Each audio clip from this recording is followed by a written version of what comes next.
Walk into an NFL locker room as a rookie and you'll feel it immediately. The hierarchy, the tension, the unspoken expectations hanging in the air like humidity in a Florida summer.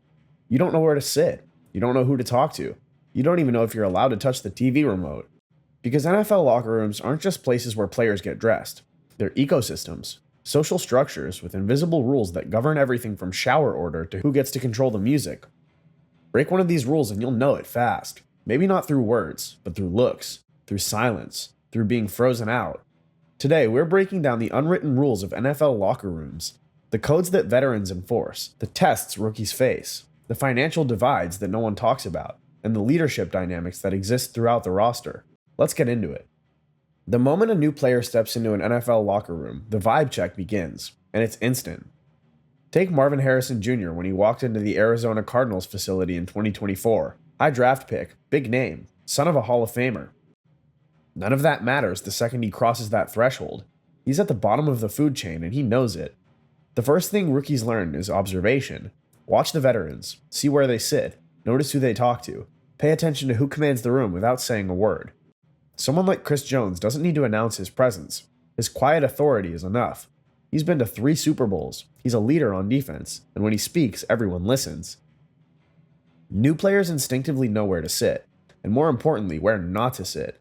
Veterans have their spots. Always have, always will. You don't walk into the locker room and plop down next to a Pro Bowler on day one.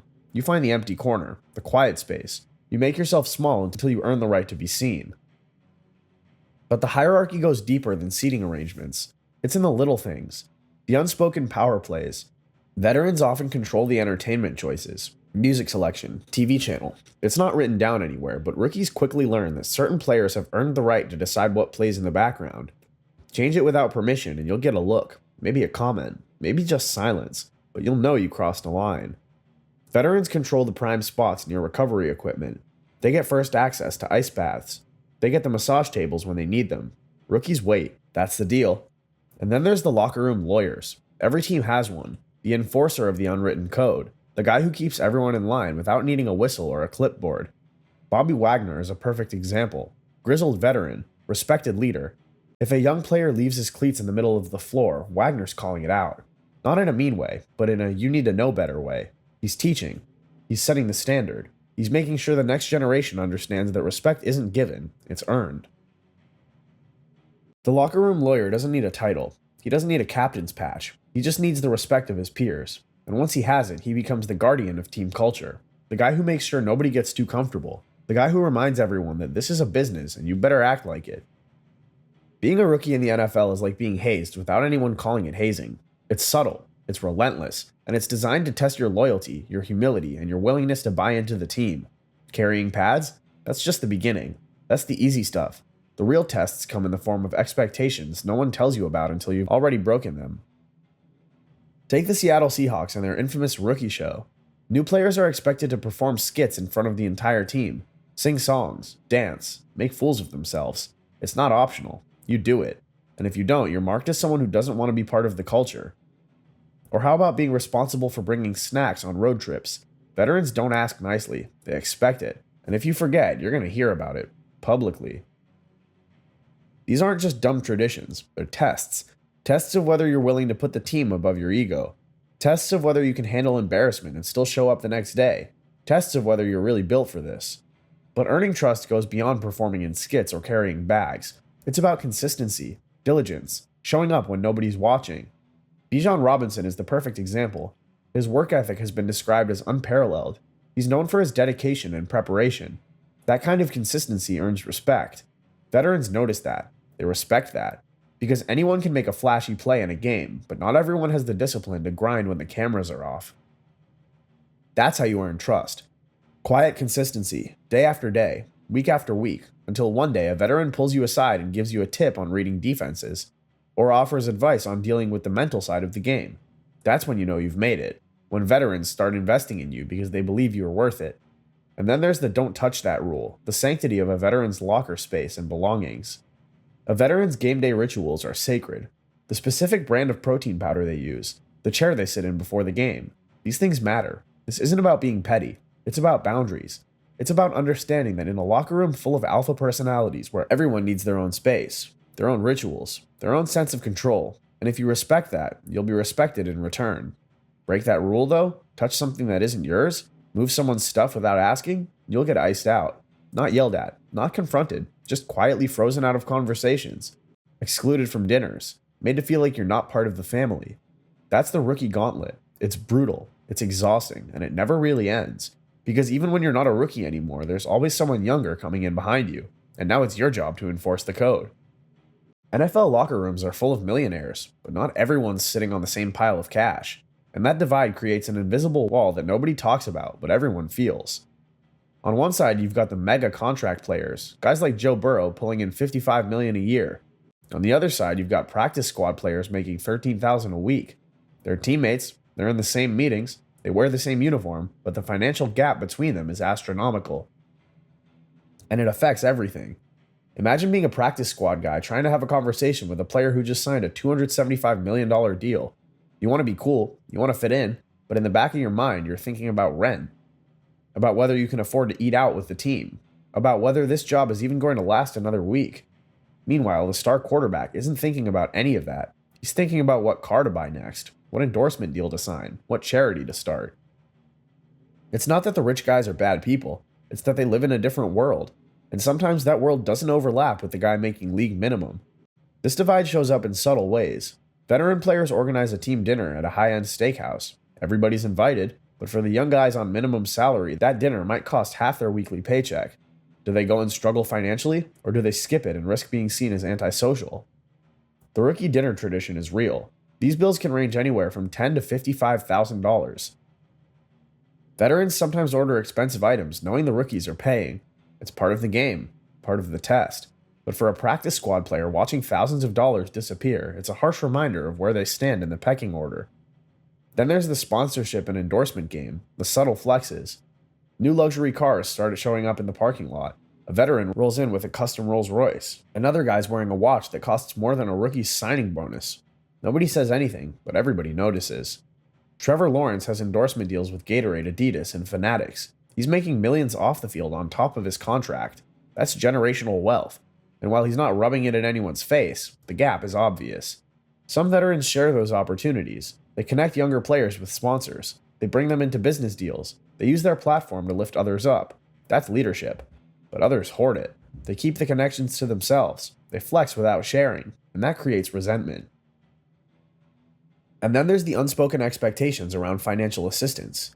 Stories circulate about loans between teammates, money lent but never repaid, relationships strained over financial misunderstandings, or the unwritten expectation that if you're the highest earner on the team, you're covering certain expenses.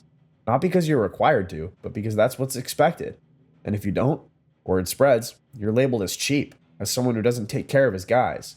It's a complex financial ecosystem, and navigating it requires veteran wisdom, because money might not be everything, but in an NFL locker room, it's definitely something.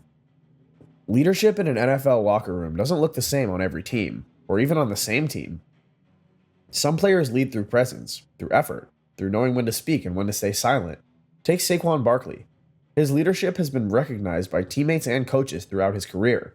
When he's giving 110% in practice, even during meaningless drills that elevates everyone.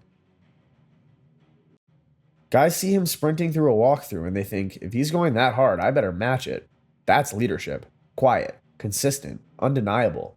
Or think about a veteran giving a rookie a nod of approval after a good play in practice. It's a small gesture, but to that rookie it means everything. It says, I see you, keep going. That emotional validation can change a player's entire week. Veterans often serve as emotional barometers for the team. They can sense when morale is dipping, when guys are frustrated, when the locker room is on edge, and they adjust. They crack a joke. They call a players-only meeting. They remind everyone why they're here. That's the kind of influence you can't coach. It's instinctual. It's invaluable. Then there's the fixer and the peacemaker, unofficial roles that keep the locker room from exploding.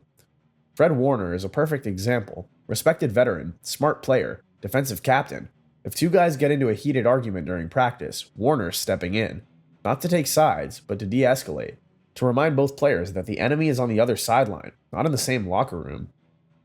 He doesn't need permission to do this. He doesn't ask the coach. He just does it. Because he knows that if conflicts fester, they poison the entire team. And preventing that is more important than any stat line. But not all leaders operate the same way. Some lead by example, some lead by cutting jokes, and both are valuable. Nick Bosa leads through his relentless motor and disciplined approach. He doesn't say much, but when you watch him go full speed every single snap, you can't help but respect it. That's leadership by example, actions over words. George Kittle, on the other hand, leads through humor and energy. He's the guy who lightens the mood after a tough loss, who makes everyone laugh when the energy's low, who reminds the team that football is supposed to be fun. That's leadership too, just a different style. The best teams have both. They have the quiet grinders and the loud motivators. They have the peacemakers and the enforcers. And together, they create a culture that's bigger than any one player. After the final whistle blows, the game doesn't just end. There's a whole other set of unspoken rules that govern what happens next. And depending on whether you won or lost, those rules shift. Let's start with the basics, the unspoken order of showering and dressing. Star quarterbacks often get quick access to showers. Guys like Lamar Jackson aren't waiting in line. They've got media obligations, press conferences, interviews. They need to be cleaned up and ready to go. Veterans often get priority for massage tables and recovery equipment. If a rookie thinks he's hopping on the table before a 10-year vet, he's got another thing coming. You wait your turn. That's the deal. And through all of this, there's no chaos, no arguing, because the veteran presence maintains order without needing explicit rules. It's a silent ballet of post-game routine. Everyone knows their role. Everyone respects the process. But when the team loses, everything changes. The locker room goes silent. There's a somber solidarity. Nobody's pointing fingers. Nobody's throwing blame. After a tough playoff loss, veterans process the pain in their own ways. Some sit silently. Some hit the showers immediately. Some stay in their gear longer than necessary, just staring at nothing. And everyone lets them, because that's what you do. You give guys space to grieve, to be angry, to feel whatever they need to feel. Veteran leaders guide the team through these moments by demonstrating resilience. They don't panic. They don't spiral. They remind everyone that the season isn't over, that there's still work to do, that this pain is temporary. But maybe the most important unspoken rule of all is this: what happens in the locker room should stay in the locker room. The ideal is that the sanctity of that door is sacred. Arguments between coaches and players, heated debates, personal struggles. In a perfect world, none of it leaks, and it's upheld by veteran players who understand the long-term impact of unity. However, the reality is more complicated. The NFL requires media access to locker rooms, which creates tension with this ideal of privacy. The NFLPA has been pushing to change these policies, but for now, locker rooms exist in this strange space between private sanctuary and public access. Still, the unwritten code among players remains. If you break that trust, you're done. Not just with that team, but potentially with the entire league. Because once you're labeled as someone who talks, you'll never be trusted again. And in the NFL, trust is currency. Lose it, and you lose everything. NFL locker rooms are more than just spaces to change clothes. They're battlegrounds of respect, hierarchies of earned privilege, ecosystems where one wrong move can define your career and one right move can change your life. From the rookie carrying pads to the veteran controlling the entertainment, every player is navigating a web of unspoken rules. Rules that aren't written down. Rules that aren't taught in meetings. Rules that you learn by watching, listening, and sometimes by making mistakes. But those rules matter, because football isn't just about what happens on Sundays. It's about what happens Monday through Saturday, in the weight room, in the film room, and in the locker room where legends are made and careers are broken. If you enjoyed this breakdown, I'm going to be posting a lot more here, so it would mean a lot if you liked, hyped, and subscribed. Thanks for watching.